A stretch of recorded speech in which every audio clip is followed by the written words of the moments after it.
New Eagles, new movies, new news styles coming to theaters, DVD, and of course box office results from the weekend. We're going to look at those. What is up, guys? I'm back with movie news, so let's get to it. Starting off with and I tell you, I'm going to start off with saying like this. October is pretty promising, and so far it's been very good this year. Probably an apology letter to September, but who knows?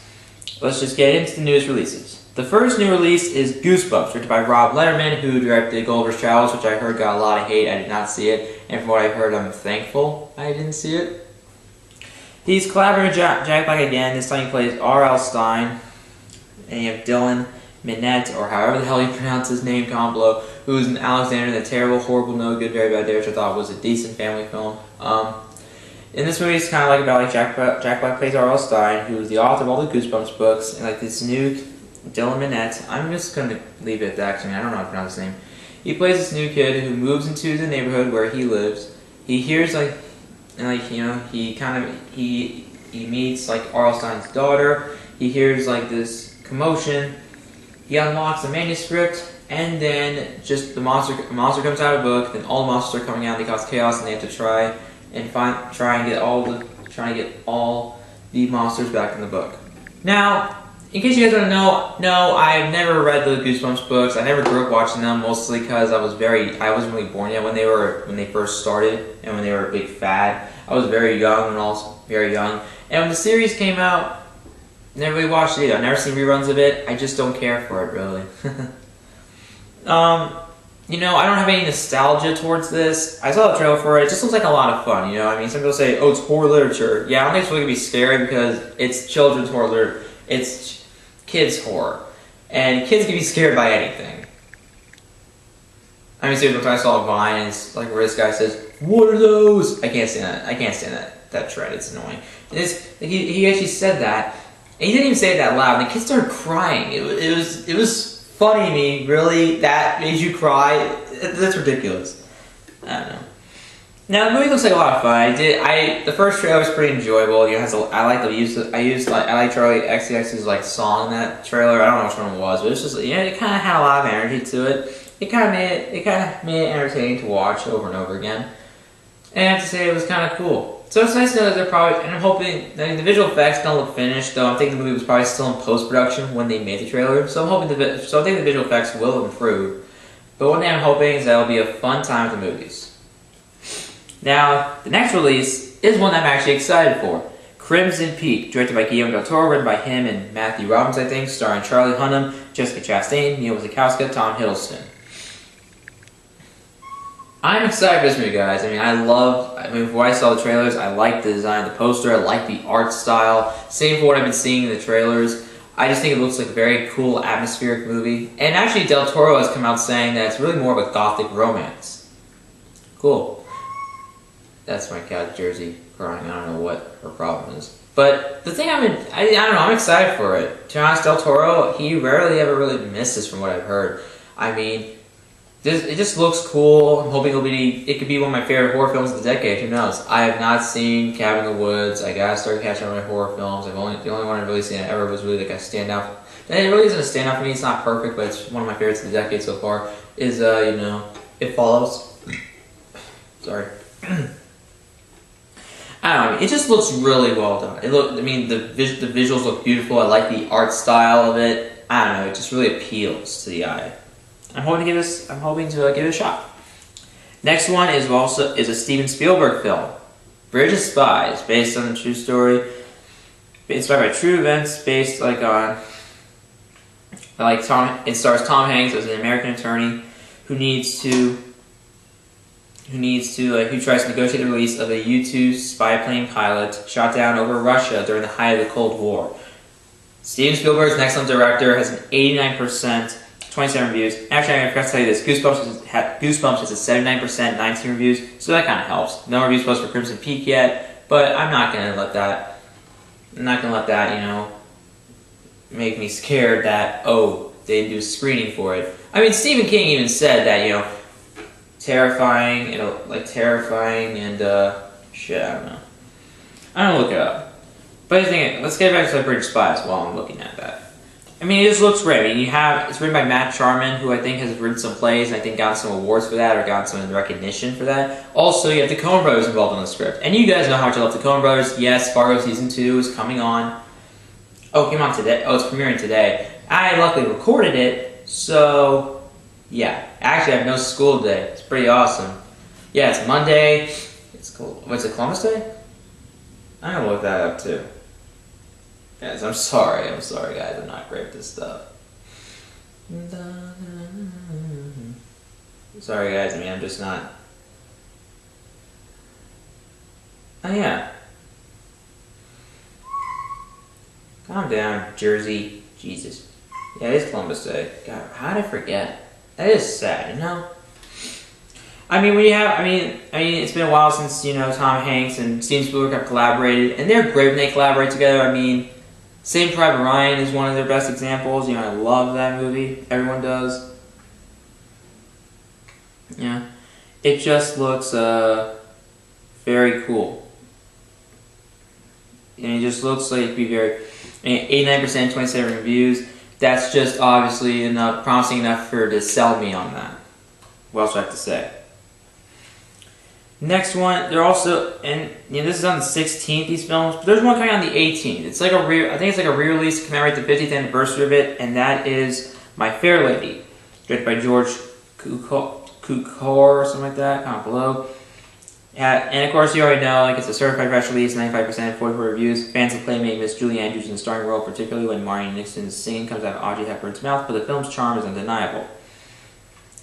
It has Audrey Hepburn, obviously, Rex Harrison, Stanley Holloway, Gladys Cooper, Jeremy Blatt, Theodore Bickle. I don't know. I never saw the film before this. I don't know if I will be seeing it. Maybe I will. Who knows? We'll wait and see. Brown's band's been getting in the way so much. Cool. Okay, here's what Stephen King said about, Crimson Peak. Gorgeous and terrifying. It electrified me. Although, that's actually what they said, on some of the posters and the advertisements they show, on Santikos. He says, gorgeous and just fucking terrifying. Electrified him. Like Sam Raimi's Evil Dead. Sam Raimi's Evil Dead. He actually helped secure distribution with a rave review. Holy shit. King's son, Joe Hill, called Crimson Peak Del Toro's blood-soaked Age of Innocence, a glorious sick waltz through Daphne du Maurier territory. Huh. Cool. Seriously, that's actually really cool to hear.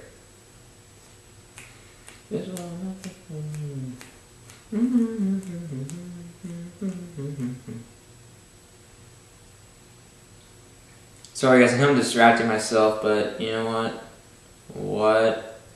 Whatever.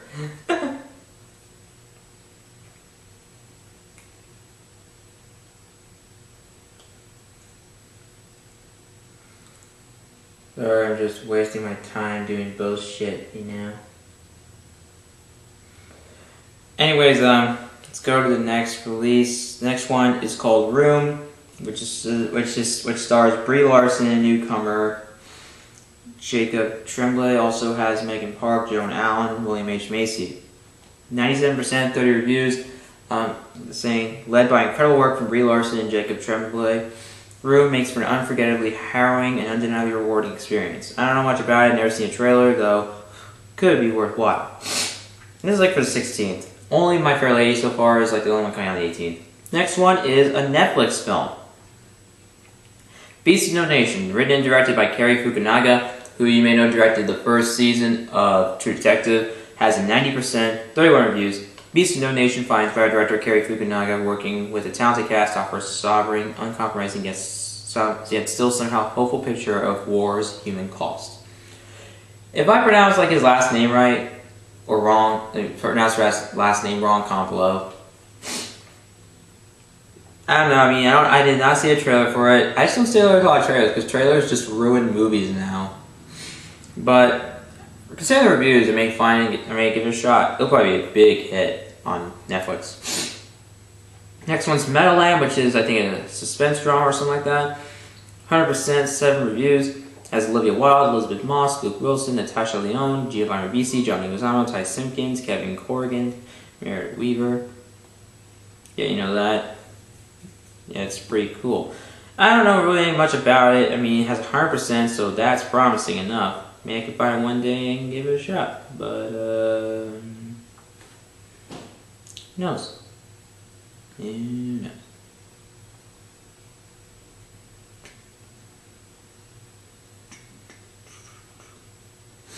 Sorry if I'm just delaying the process anymore. Next one is Woodlawn, which is another film that's supposed to be like sports drama, maybe like a faith sports drama or something like that. I don't know, it says faith spirituality here is a genre, and usually those films get hated by critics a lot, loved by audiences, and I understand that. But whatever. I can't say much of an opinion on it. I don't really care about. Now the next one's called Truth, which I think is like a political drama or something like that, which is actually directorial debut James Vanderbilt, who also wrote the film. I think he also co-wrote like Amazing Spider-Man. Has a 75%, 20 reviews, so that's somewhat promising. Has Robert Redford, Kate Blanchett, Topher Grace, Elizabeth Moss, Dennis Quaid, Bruce Greenwood, David Lyons. Did I pronounce his last name right? Because it doesn't sound like I did. It just sounds weird. Found well. I don't know. Could give it a shot. Next one is Experimenter, which has 70%, 11 reviews. Has Peter Sarsgaard, Anton Yelkin, Taryn Manning, John Leguizamo, Anthony Edwards, Jim Gaffigan, Dennis Haysbert, Laurie Singer, Josh Hamilton, Winona Ryder, Kellen Lutz, Bondi Curtis Hall. I've heard so many bad things about this guy. Like Kellen Lutz as an actor. But, it's cool. Could give it a shot one day. Next one is Watchers of the Sky, a documentary, 84%, 19 reviews. Don't know about it. Why? Raphael Lemkin. Okay, I think it's supposed to be about, like, his perspective, like, his question. Why is killing of a million a lesser crime than killing an individual? Interesting. Don't know much about it. Could give it a shot. Next one is All Things Must Pass, The Rise and Fall of Tower Records, which has directed by Colin Hanks. 4 reviews, all fresh, so that's pretty good. Don't know really much about this.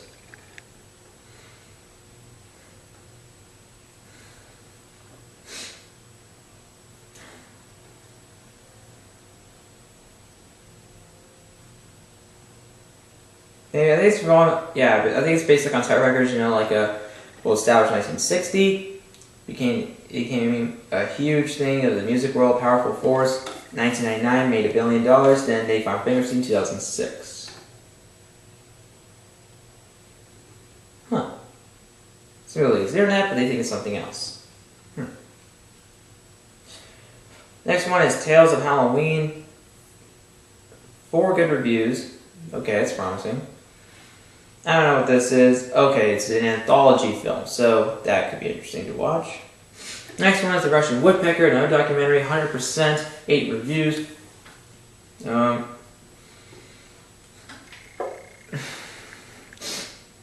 Okay, country is gripped by Revolution War. Ukrainian victim of the Chernobyl nuclear disaster discovers a dark secret and must decide whether to risk his life and play his part in the revolution by revealing it. Should be interesting. Another one is Roger Waters, The Wall Encore. Don't really know anything about it. Whatever. That comes out on the 18th. Like Roger Waters, that one goes. Watches the Sky comes out on the 17th. Next one is another documentary, Ballerina's Tale. Okay. Don't really know much about it.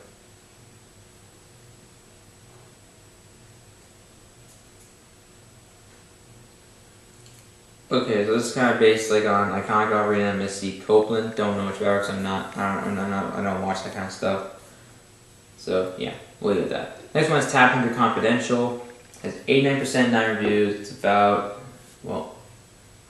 Tab Hunter.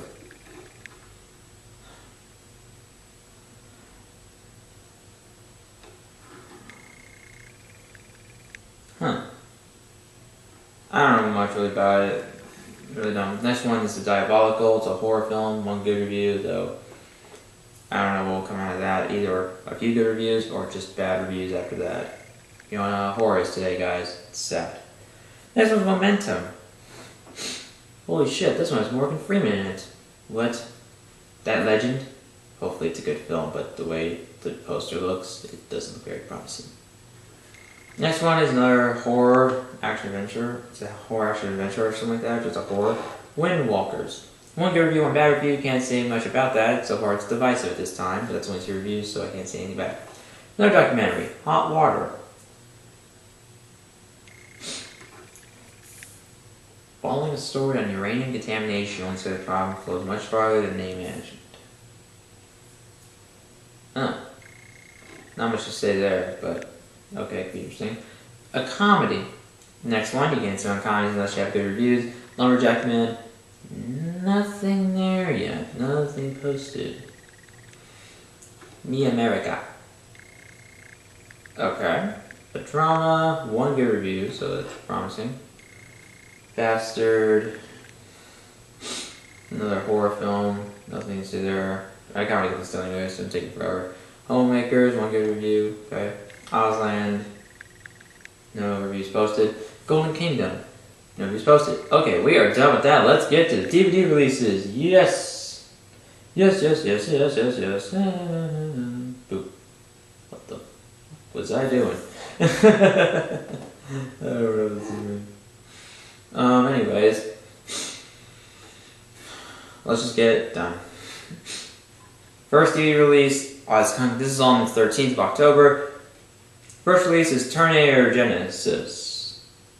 Didn't see it, didn't care to, even though I think it's in the top 10 highest grossing films of 2015.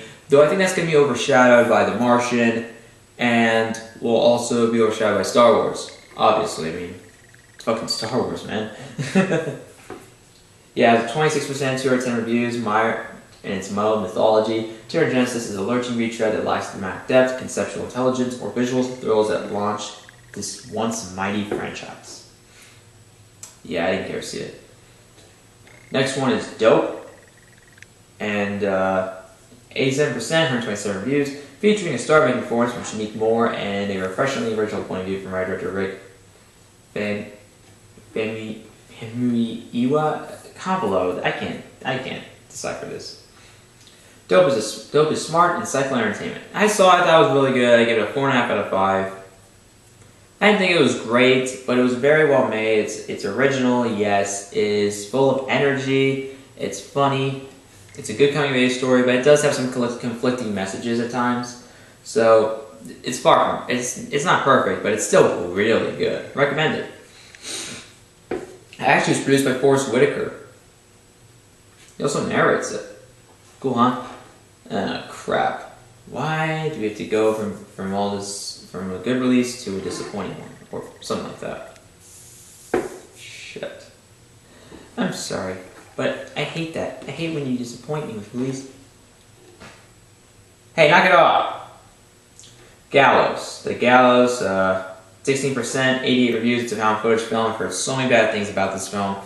And it says narratively contrived and visually a mess. The Gallows sends viewers on a shaky tumble to the bottom of the found footage horror barrel. Yep, has a 26% from audiences. So if that doesn't tell you anything, yeah, this is very, very sad. The next one on our list is Tomorrowland, directed by Brad Bird. Hold on a minute. Okay, I thought my parents were returning home, but no, I heard something else from somewhere outside. But yeah, let's just continue. Tomorrowland, which is directed by Brad Bird, written by him, David Lindelof, starring George Clooney, Hugh Laurie, Brittany Robertson, Raffi Cassidy, Hugh Laurie, Keegan-Michael Key. Jersey, stop playing with that. God, just play with the wine bottles. I'm just talking about a moron. Unfortunately, this movie has a 50%, 231 reviews, saying ambitious and visually stunning. Tomorrowland is unfortunately weighted down by uneven storytelling. Now, for me, I thought it just got 3 out of 5 for me whenever I originally reviewed it. Because, yes, the narrative is the story, and the writing is the weakest element of the movie. It was promising the first 2 acts, but then when the 3rd act came, it derailed. It became preachy, pounded over the head with an environmental message, saying that that humanity needs to take care of himself. it has promising ideas. The problem is that change in tone just didn't work for me. It is a well-made film. It was visually stunning, has some good action set pieces, the cast is good, but the last third really hurt the film. It was a major disappointment, and that's sad. I thought this could have been a standout film. I mean, just the streak that Brad Bird's been on, just really having no misses, and also winning 2 Oscars. I mean, Jesus Christ. I can see this film being nominated for Best Visual Effects, but this is a major disappointment. I'm sorry, guys. It's not one of the worst films of the year, don't get me wrong. I gave it, like I said, I gave it 3 out of 5. This has a 52% from audiences. I can understand. I don't think it's that bad, but it is disappointing that, a film like this, it's just disappointing that, try to put into words, that a film like this comes when it has so much more potential. I think that's what I'm trying to say. I mean, it's just hard to just satisfy everybody, but I don't think it's impossible.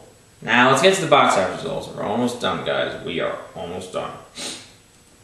The Martian strikes again. Once again, hitting first place the second week at #1 with an estimated $37 million, and has been pretty successful. It's already made its budget back in the U.S. and worldwide it's made over almost $228 million. So yeah, it's a pretty big success. Thank you, Ridley Scott. Thank you, Matt Damon. Thank you, everyone involved. You deserve a lot of credit. Number 2 is Hotel Transylvania 2 with $20,300,000. I didn't care to see it. I just don't really care to. I don't know why I would want to watch it. I didn't see the first one. Now I'm supposed to say it's kind of being unfairly shit on by critics. But I just don't care for Adam Sandler. You guys know that. I just don't care for the guy. What do you expect? Number 3 is Pan, which did very disappointing. Has a $150 million budget. I just don't see it becoming a big success anytime soon. Like maybe have a big amount of success. Probably a box office bomb. Maybe not incredibly big, but it would be if foreign doesn't help it, it's going to be a bit of a bomb, which sucks. $15,530,000. I've heard nothing but bad things about this movie. I actually was given the opportunity to see it with neighbors of mine, but I decided to turn down the opportunity mostly because I had to get something done for school, and I just didn't hear good things about it, and it was kind of, I know I love movies, guys, and I know I didn't have to pay for it, but no, sorry. 4 is The Intern with $8,660,000. I've heard decent things about this movie. Some people say it's actually good. You can't see on Kinds anymore, and I don't know, I just didn't take the opportunity. Number 5 is Sicario with $7,350,000. Yes, I saw this movie. I thought it was great. I saw it yesterday. Benicio del Toro is excellent. Everyone in the film is excellent. The directing is great. The writing is pretty good. The story is very basic, but the writing really makes up for that. And the same for the directing, the cinematography from Roger Deakins. Really Oscar-worthy. It's excellent. And yeah. Overall, it's a really good film. I recommend you check it out, especially if you're a fan of Denis Villeneuve or if you're getting into him more, especially after seeing films from him such as Incendies, Enemy, Prisoners, either all of those or a few of them. You understand what I'm saying. Yeah. Recommend it.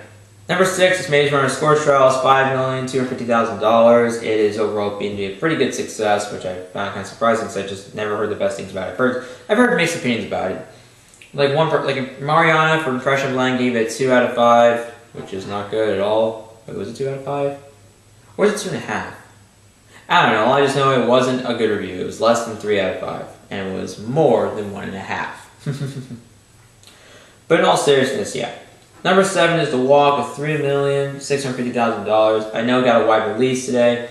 I haven't been able to catch it, but it's obviously going to be a success because you know what? With all these big releases and all these new theaters, it's been a major step. The change in box office growth from last week, 133.9%. So overall, very good. And it's the change in theaters, an additional 2,061. So yeah, it's getting pretty big. It's getting up there. Hopefully, I can see it in normal 2D. Some people say IMAX would help. I mean, some people say it just helps add to the experience. It really kind of, and especially that walking scene, just really kind of makes you vertigo. But in fact, some people threw up in the theater. Better not to. Sorry. 8 Black Mass, $3,130,000. Yep, it is a success. Johnny Depp has made a movie that, while isn't a major success, hasn't bombed. So it's obviously he's getting back there. Hopefully he won't ruin it. Hopefully his follow-up won't ruin it, though I don't know. Step 9 is Everest with $3,030,000. And To be honest, foreign is really the only reason it's made a profit. It hasn't made its budget back in the U.S., but you know what, foreign makes up for that, so we can be happy. Yay. 10 is The Visit with 2,420,000. Overall success. It actually is still playing in the theaters, but I haven't checked it out yet. Yeah. 12 is The Perfect Guy. Then 11 is War Room, 1,830,000. That one gets hated on. It's another faith-based movie. Yeah. 12 is The Perfect Guy with 1,350,000. Yeah, who really cares about that movie? 13, Le Drones, I think they pronounce it, Combo with 1,335,000. Yeah, we don't care. 14, Name Me Malala, 685,000. I know about the documentary, and it's been, man, Jesus, talk about one hell of a change. Change in 1,008.3%. Shit.